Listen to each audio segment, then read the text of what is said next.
Morning, guys. How we doing? My name is John Stahl. I'm with the Council Bluffs Community School District. And this morning we're going to talk about student-led tech centers. This is a really fun endeavor we got to do in Council Bluffs. Right off the bat, when we decided to go one-to-one, we started thinking about all the technicians and all of the support staff we were going to have. Turns out we have a whole bunch of free labor or students really wanting to learn what's going on in these centers and are very, very capable.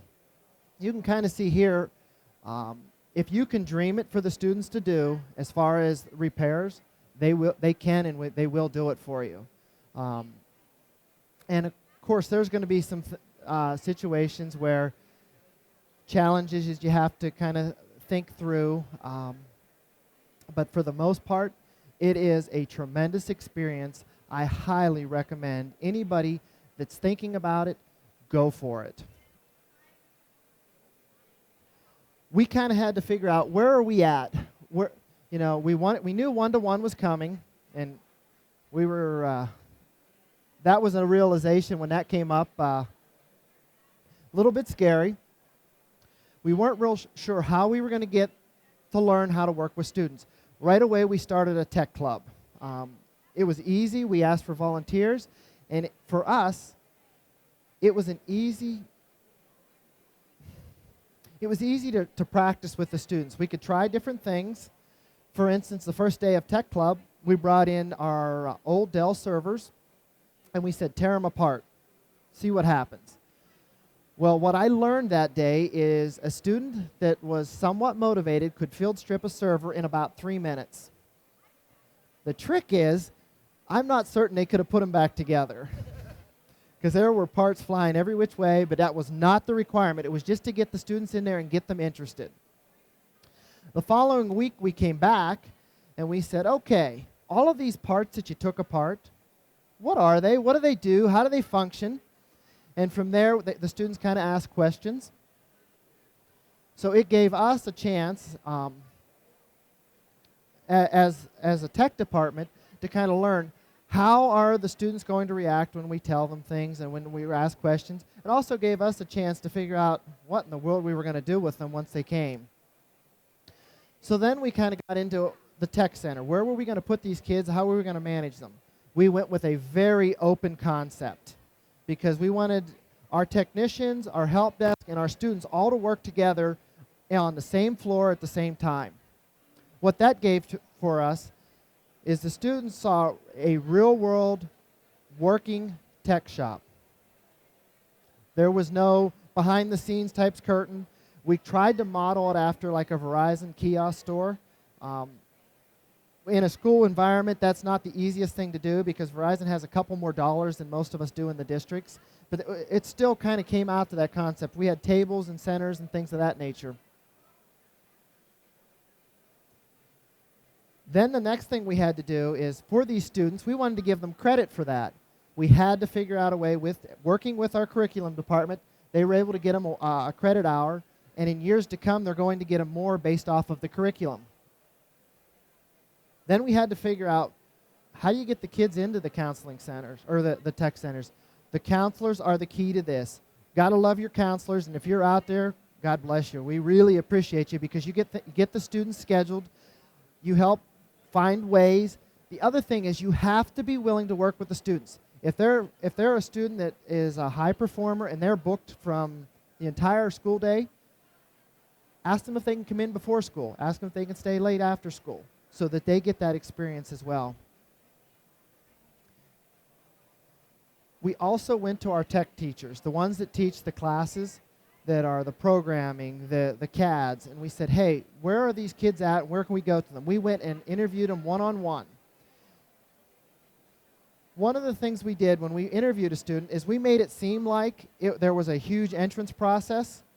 There wasn't. We really just needed the bodies. But for the student, they went through just like if they were going through a job interview. And I noticed, it was a surprise to me, but the days that we met with the students, they seemed to dress up more. They stood a little taller because they wanted to be a part of this.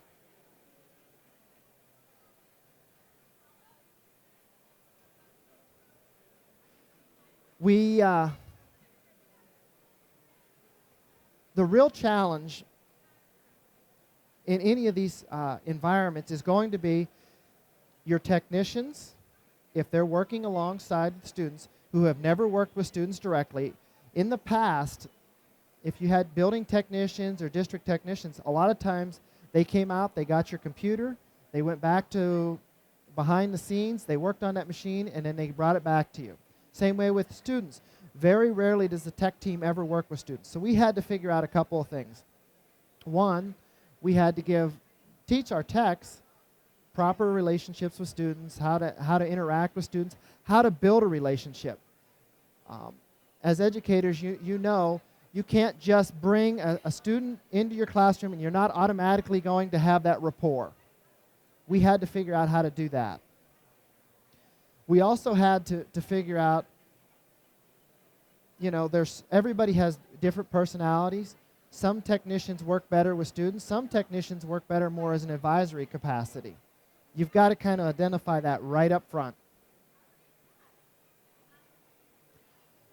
Here's some pictures of our high-end tech centers. As you can see, there's some nice furniture.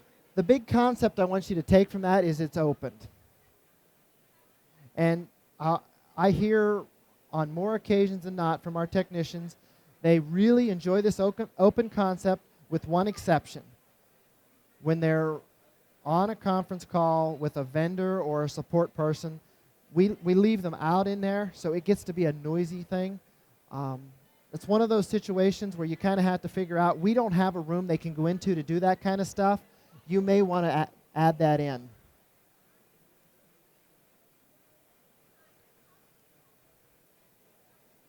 Now the kids are in your tech center. They are our first line of defense.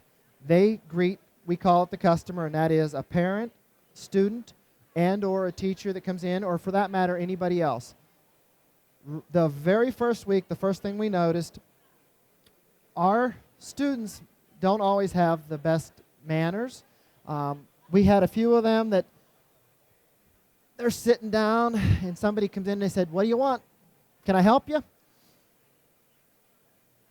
That's not the image we were going for. So we actually had to have customer service. And we have a phenomenal technician who's really good at this. She goes through and has them talk about, you know, engage in the customer, talk to the customer, find out what their problem is.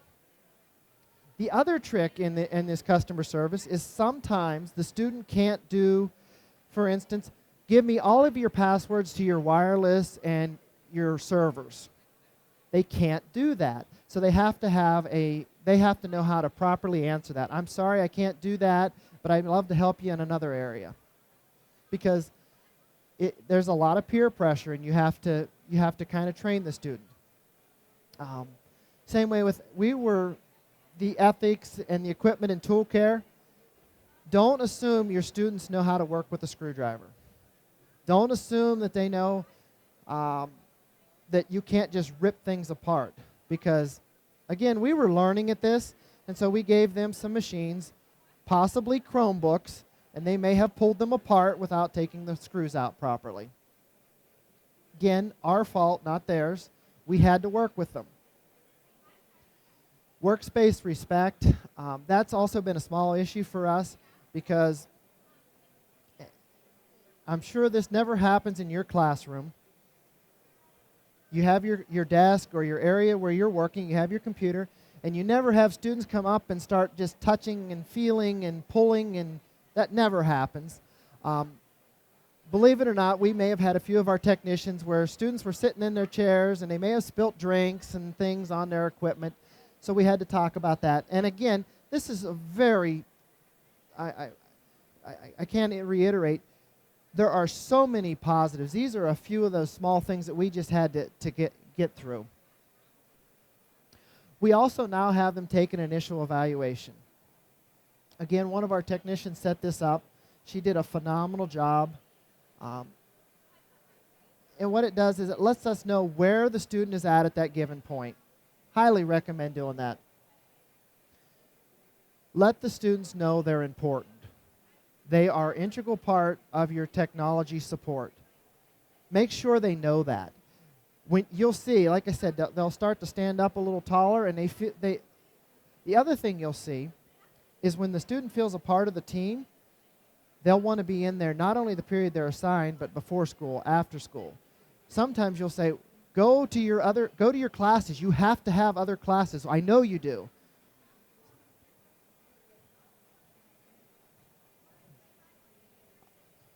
The other thing on the Chromebooks, there is nothing on that Chromebook that students can't do that our technicians do. In fact, on the Series 5, I don't know if anybody's familiar with that, we have students and they compete to do screen replacements. They have done it in less than 2 minutes without breaking anything on the machine and putting it back together the way it should be. Having said that, we have students that have done it in 2 minutes, and that Chromebook probably will never function again.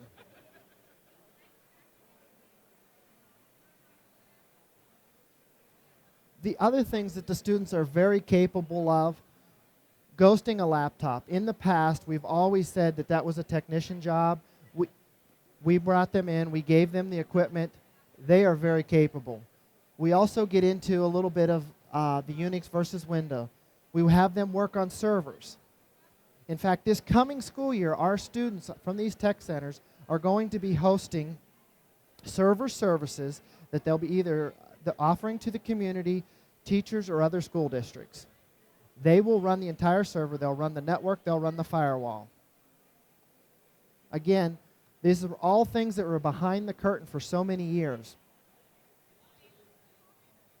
One of the other things that I think you got to think about is how are you going to account for the time your students are actually working and what they're working on. We have a homegrown repair ticket system. I don't know if I'd recommend that or not. There are some free ones out there that you may want to utilize. Or you may just want to utilize a Google form and have the students kind of fill it out that way. Whatever you choose, it has to be something that's quick, because you're going to use that last 5 minutes or so of the class to have them do their documentation, have them put their equipment away. Just like everybody knows, if you don't have that 5 minutes, when they leave, there's a lot of chaos, and try to figure out where they were at.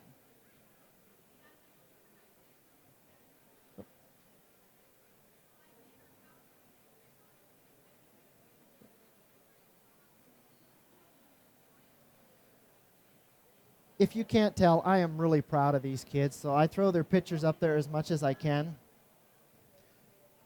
The top picture was Brandon. When he first came to us, he would not speak to another adult that he didn't know. He went through and we worked with him multiple times, and towards the end, he would jump up, he would go grab the people and say, "Hey, can I help you? What do you need?" He happens to also be one of our students that can replace screens, can replace motherboards in really less than 3 to 5 minutes. The other thing you can kind of see is they're working with our technicians as on a day-to-day basis.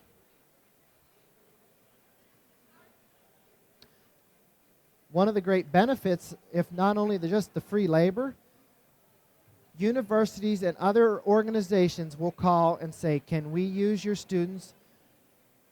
This is really neat because scholarships come from this. Possible employment can come from this. And not only that, it's just experience for the students.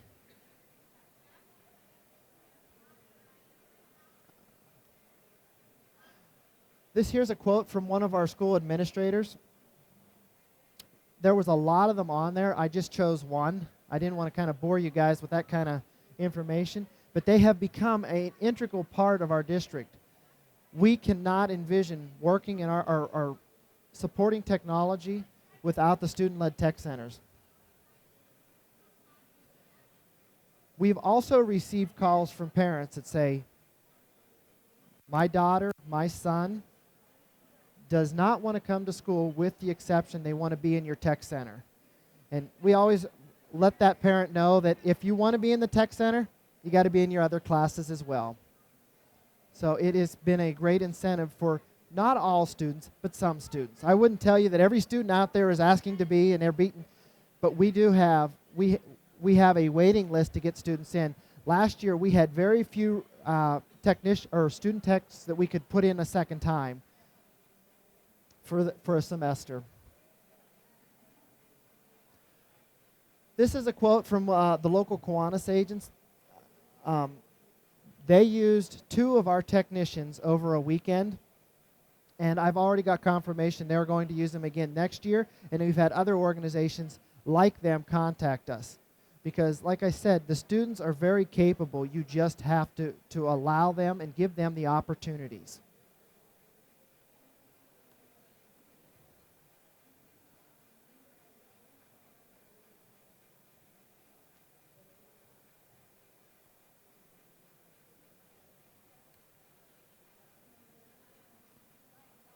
Now the big question, where are we going to go from here?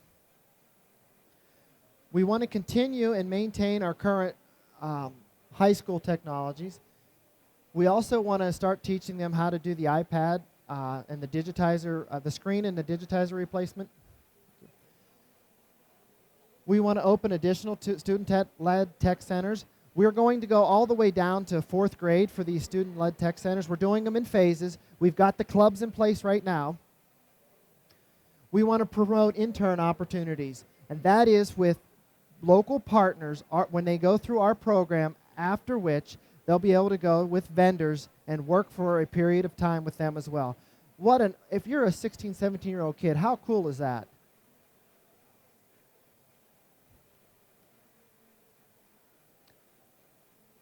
What we learned, the big thing I want you to take out of this, not as many issues as we initially thought.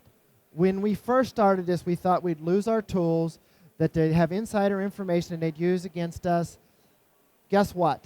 They did have insider information, but they were telling the tech team, hey, do you know this is going on your network? Have you seen this? This application runs slow when this is going on. So it wasn't what we thought was going to happen. The other thing you should take really ties a tech department to a school and helps students directly. We're now on the same team.